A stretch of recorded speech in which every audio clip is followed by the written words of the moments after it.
The Galactic Empire's scout ship Distant Thunder drops out of hyperspace near a blue-green world in an unremarkable star system. Commander Vex leads the standard survey mission, expecting another primitive world to add to the Empire's collection of slave planets. The planet appears peaceful from orbit. Cities glow softly in the night, agriculture covers vast areas, and primitive radio signals suggest a young civilization. The Empire has conquered thousands of such worlds. This should be routine. Vex sends 3 probe ships to major population centers: North America, Europe, and Asia. The probes are designed to demonstrate imperial power, massive, intimidating vessels that have made entire civilizations surrender without a fight. But something goes wrong immediately. The first probe over North America faces a barrage of primitive chemical rockets that shouldn't pose any threat.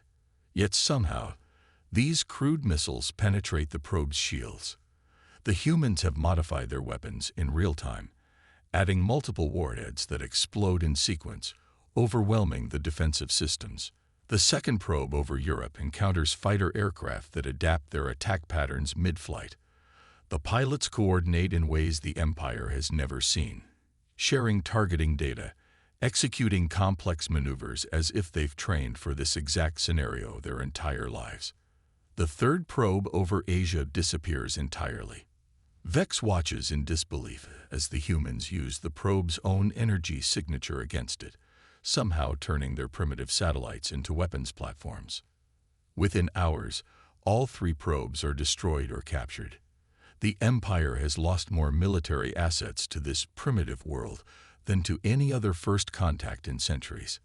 Vex studies the intercepted human communications. Instead of panic or surrender, the humans are organizing. Military bases worldwide are coordinating responses. Civilians are being evacuated in orderly fashion, while others are volunteering for hastily organized militias. The most disturbing part: the humans seem excited. Vex reports to High Command, recommending immediate withdrawal. The response is swift and furious. The Empire does not retreat from primitives. Vex is ordered to establish orbital superiority and begin standard pacification protocols. As Distant Thunder moves into attack position, Vex notices something that chills him to his core. The planet's surface is lighting up with energy signatures. The humans aren't hiding. They're preparing for war. And they've been preparing for less than 12 hours. Admiral Rex arrives with the 47th Conquest Fleet, 12 battle cruisers, and 40 support vessels. This force has broken entire star systems. One primitive planet should surrender within days. The siege begins with orbital bombardment of military targets. The Empire's plasma cannons can crack continents, but the humans have already moved their critical infrastructure underground. Worse, they're fighting back. Massive rail guns emerge from hidden mountain bunkers, launching projectiles at significant fractions of light speed. The Empire's ships, designed to fight energy weapons, find their armor surprisingly vulnerable to kinetic attacks. 3 cruisers suffer hull breaches in the first day. The humans deploy nuclear weapons in ways the Empire has never encountered. Instead of targeting ships directly, they detonate warheads in space to create electromagnetic pulses that disrupt Imperial electronics. They use the weapons to create debris fields that force Imperial ships into predictable flight paths. Most shocking of all, the humans begin capturing Imperial technology. Boarding parties in primitive pressure suits somehow infiltrate damaged ships. They don't just steal weapons, they reverse engineer Imperial systems and improve them within hours. Rex requests reinforcements. High Command sends the 12th and 23rd Fleets. 3 months into the siege, the humans launch their first counterattack. Ships built from scavenged Imperial technology rise from Earth's surface. They're crude, ugly vessels that barely hold together, but they're effective. Human pilots fly with a reckless aggression that terrifies Imperial crews. The humans don't just fight to win, they fight to learn. Every engagement teaches them something new about Imperial tactics. They adapt faster than any species the Empire has encountered. Rex watches in growing horror as human ships begin targeting specific systems on Imperial vessels. They're not trying to destroy the fleet. They're trying to capture it. The first Imperial ship to fall intact is the cruiser Iron Will.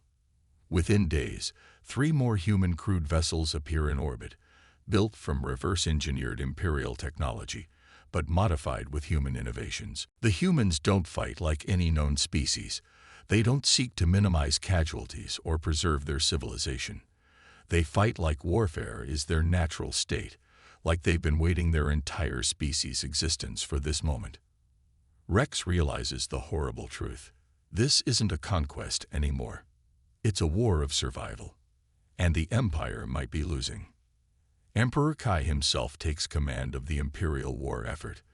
The most powerful being in the known galaxy will not be humiliated by a single primitive world. Kai brings the full might of the Empire. 1,000 warships, battle stations capable of cracking planets, and weapons that have sterilized entire star systems. This is the largest military force ever assembled. But Earth has changed. 6 months of warfare have transformed human civilization. The planet's surface is now covered with weapons platforms, shipyards, and training facilities. Every human settlement has become a military installation. More disturbing, the humans have learned to think like the Empire. They've established contact with rebel species throughout Imperial space. Earth has become the center of a growing resistance movement. The humans don't just fight the Empire. They recruit its enemies. Species that have lived under Imperial rule for centuries are suddenly receiving human-designed weapons and tactical training. Kai's assault begins with planet killers, weapons designed to crack Earth's crust and boil its oceans. But the humans have been preparing for this too. Hidden shield generators create protective barriers over major population centers. They can't stop everything, but they can ensure humanity's survival. The ground invasion is a disaster for the Empire. Imperial soldiers are trained to fight rebels and pirates, not a species that treats warfare as science. Human soldiers use tactics no military academy has ever taught. Psychological warfare, guerrilla attacks, and weapons that violate every known convention of civilized combat. Human children as young as 12 are building explosives. Human scientists are developing new weapons faster than Imperial intelligence can catalog them. Human leaders coordinate global military efforts while their cities burn around them. Most terrifying of all, the humans are winning. Imperial casualties mount into the millions. Supply lines are constantly under attack. Conquered territories are retaken within days. The Empire's most elite units are being systematically destroyed by opponents who learn to fight by watching captured Imperial training videos. Kai makes a discovery that explains everything. Earth's history is nothing but warfare. Humans have been fighting each other for their entire recorded history. Their art, literature, games, and entertainment all revolve around conflict. They've spent millennia perfecting the art of war. The Empire discovered a planet where evolution itself had designed the perfect warrior species.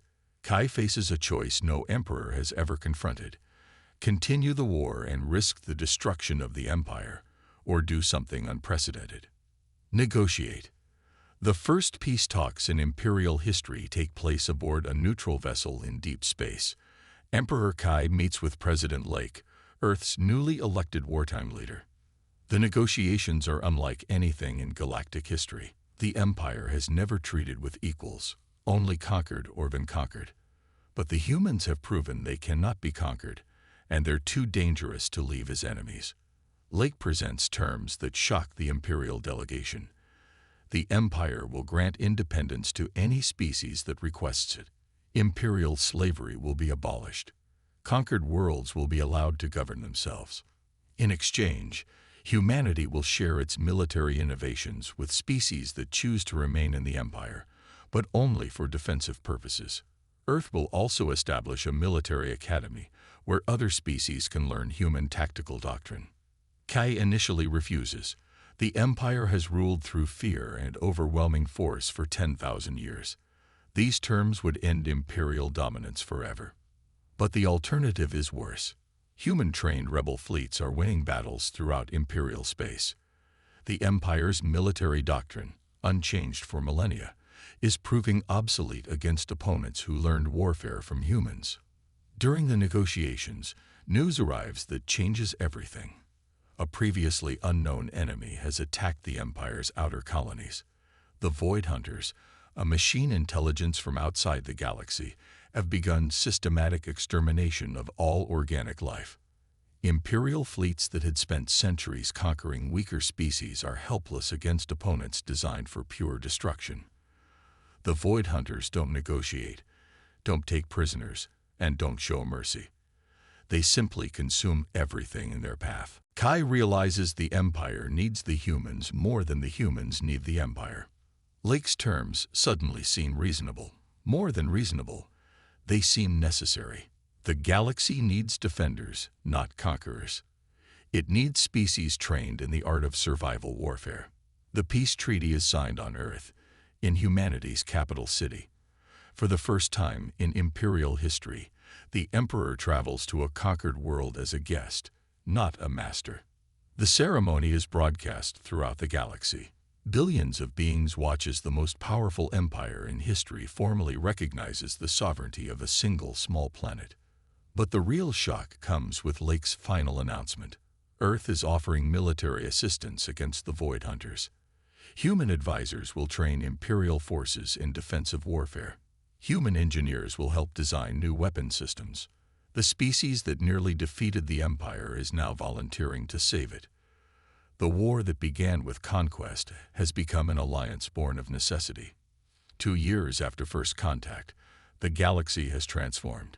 The Human Defense Academy on Earth trains officers from hundreds of species. Former Imperial slaves work alongside their former masters, united against the Void Hunter threat.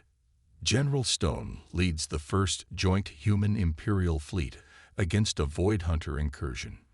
The battle demonstrates everything that has changed. Imperial ships use human-design tactics. Human crews operate captured Imperial technology. Species that had never cooperated now fight as coordinated units.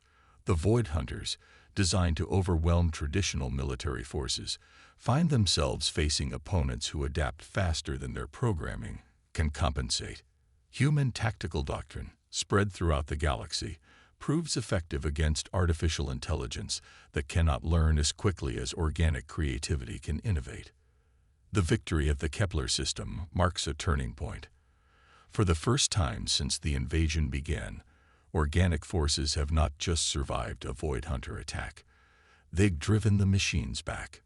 Emperor Kai visits Earth for the anniversary of the peace treaty.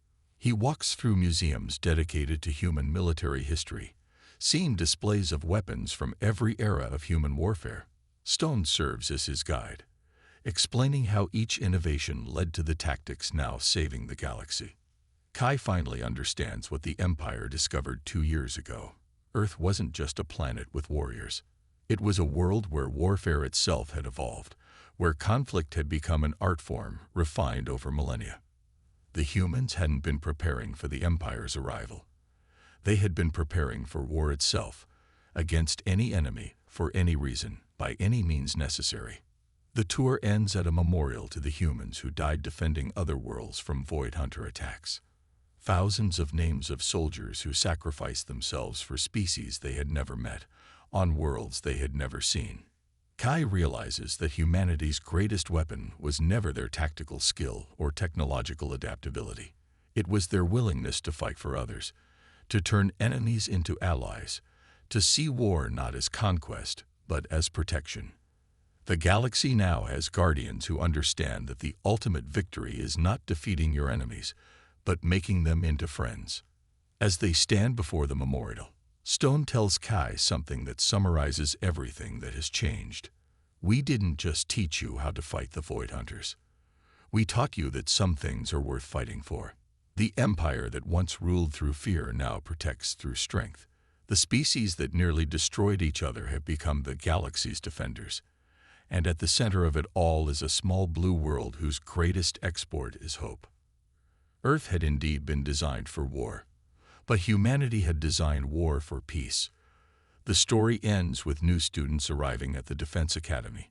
young beings from across the galaxy who will learn not just how to fight, but what to fight for. The war that began with invasion has become a school where enemies become allies, and in the depths of space, the Void Hunters retreat before fleets trained by the species that had turned warfare into wisdom.